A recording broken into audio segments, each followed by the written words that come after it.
Andra, exhausted from the events of the day, fell into her bed. Her mind had not stopped racing since she got home.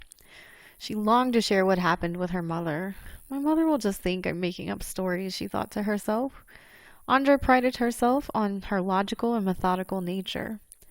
She knew herself to be quite mature for her age. Adults often were astounded at her wisdom. Telling her mother such things might cause her to worry, and that was the last thing Andra would ever want. Andra stared outside her window at the beautiful full moon. Her eyelids grew heavy as her soft blankets gently lured her to sleep. From the darkness, a male figure emerged. He was very tall, with long, greasy, brown hair. His teeth were too large for his mouth and were on full display.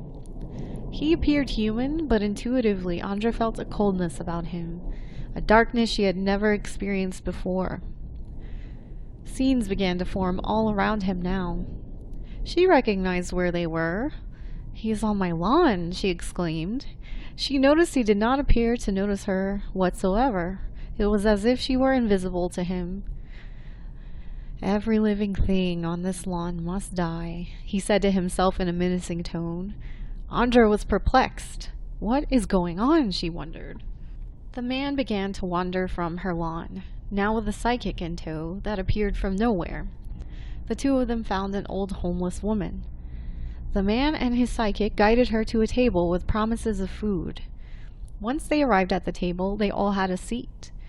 The man sitting directly across from the old woman, his psychic to the right of him, exclaimed, "Look at you, you old ugly woman. If you want to feast, agree that you are ugly." The woman was slightly confused, but clearly not mentally all there.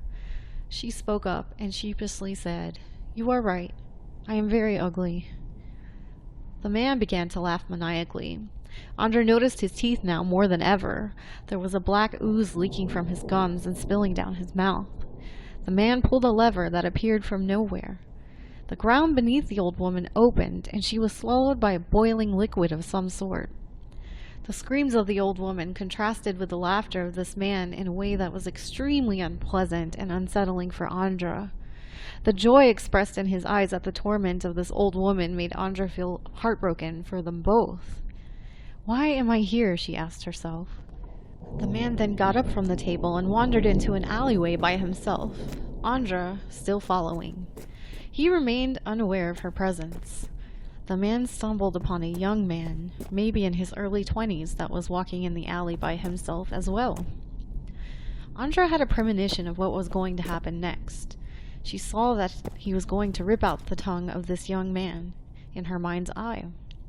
Sure enough, shortly after her vision, she observed the man rip out the young man's tongue using some sort of magic. The young man was in excruciating pain, making Andra feel absolutely helpless. "I should have stopped this," she said to herself. "But how? No one even knows I'm here." Andra was growing more confused by the minute. "What am I seeing? What is happening?" she wondered. The man ate the young man's tongue and left him there for dead. Andra followed him as he was headed back towards her house, and soon they were at her lawn. Again he stated, "Everything here must die." But this time he summoned orbs that turned into human-like figures.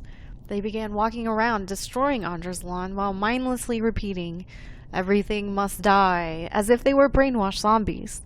Andra stood in confusion at what she was observing. Andra and her mother worked very hard to maintain their lawn.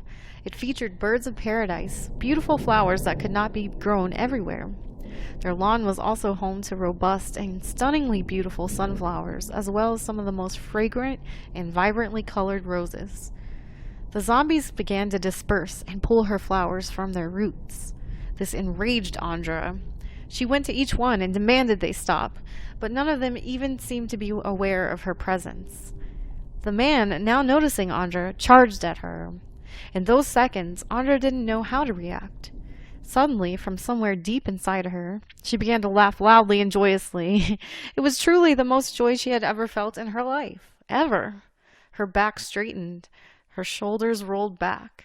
Confidently, she charged back at the man. She began speaking a language she wasn't familiar with. The man backed up and cowered into a crawl space beneath her house. Andra's eyes opened suddenly. It was a dream. It was a dream, she said to herself, relieved. Andra couldn't shake the nagging feeling that something about it was very real, however.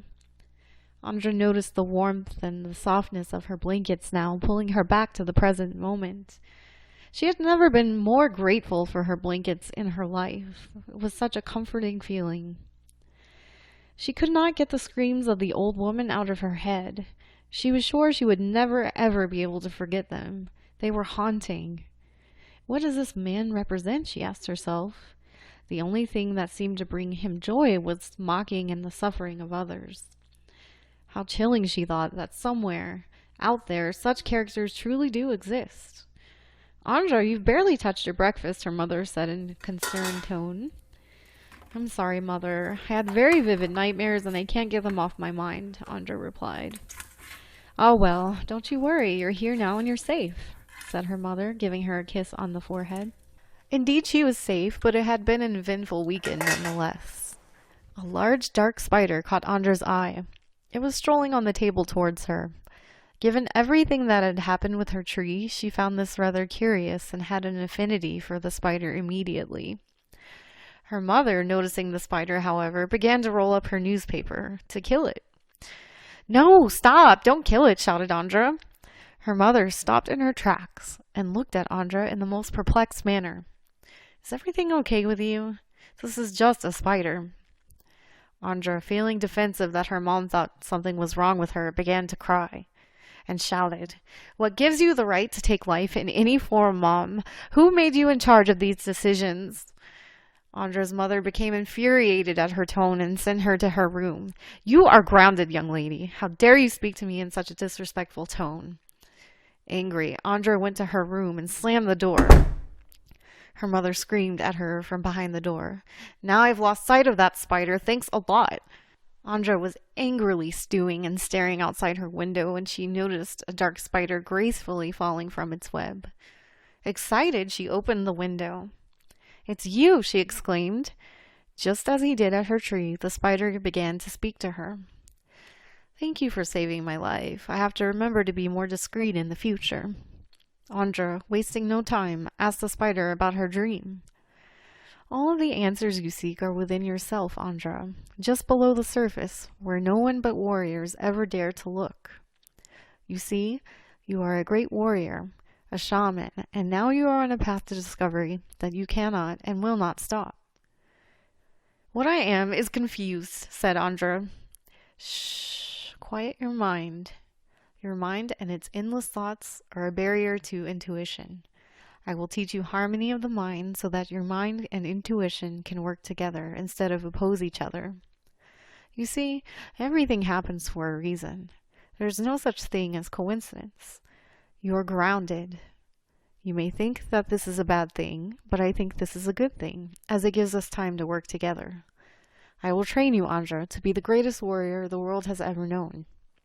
I will train you, Andra, to see what is within you already, but is hidden in plain sight.